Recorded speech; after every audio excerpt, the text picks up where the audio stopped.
Okay, following up on some other requests for how I'm doing certain songs, I figured I would show a couple of the other techniques that I tend to use, and you can copy or borrow as you see fit. I'll do it around the song Do It Again, Steely Dan song, which I've got an arrangement that I worked up, but I tend to use a lot of the same tricks in that. One of those things is to use open strings. In general, because I played electric guitar for many, many years, doing a lot of rock, I'll do a lot of bar positions with E bar, and then A bar I will flatten my third finger out. I can do it like that with a traditional A bar, but if I do this, then I can do sus and do other things with the pinky. The other thing is a G chord. I use the second, third, and fourth fingers, and I learned that at a young age. I started playing guitar when I was 8, luckily. My parents forced me. And this shape allows you to switch between G and C incredibly fast. So you can do change chord shapes very easily without having to fly your fingers around. The other thing is I tend to play open strings when I can to get a little bit more resonance and a little bit more sustain out of the guitar. So for instance, on Do It Again, here I'm capoed up to the 2nd fret, and I like to do 2nd fret and 4th fret so my dots are in the right position, so when I go to play a solo I still have the right reference.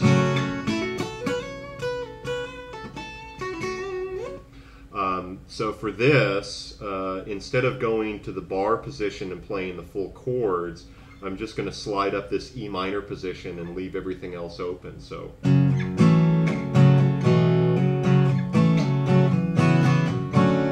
those two shapes, this is a B minor shape, but it's kind of like, let me see, that would be a B7. You move this over, drop the first finger, you're dropping the, what ended up being a C off of there, and then to C major 7, and this shape is just a C where you drop the first finger off. And that's the same tone as doing a C major 7 this way. So the open string part, though, is the E minor shape, and I'll do the same thing with an A minor shape in the chorus. So for the verse, and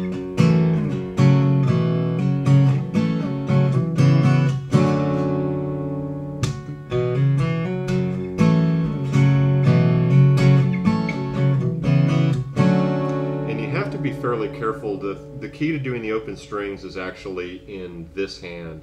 I use a pick sometimes, other times I gyps and flip like this. But you have to control where you're hitting. If you just willy-nilly strum the whole thing, you're going to get too many notes playing, and as Spinal Tap says, too many notes.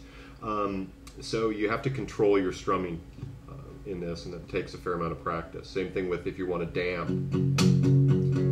In this case, I've got the heel of my hand sitting on the nut to damp.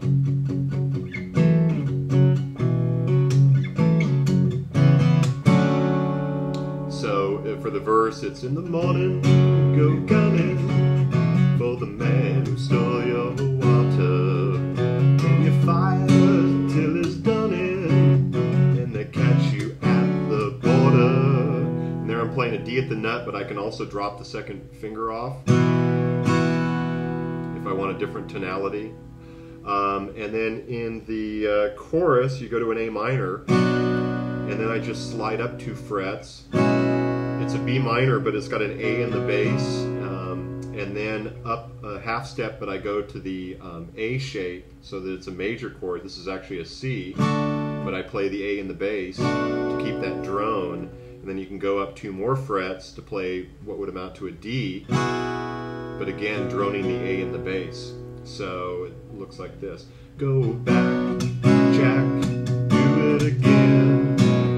We'll turn him round and round. Go back, Jack, do it again.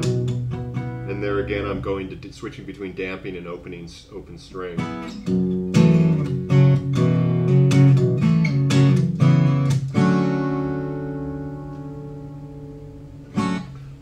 So that's about it. I definitely like to experiment with taking chord shapes at the nut and just sliding them around, and then just seeing what sounds. None of those sound particularly good, so I wouldn't use them. But I might use a shape like that. And then same thing, just dropping fingers off of chords and using the drone notes.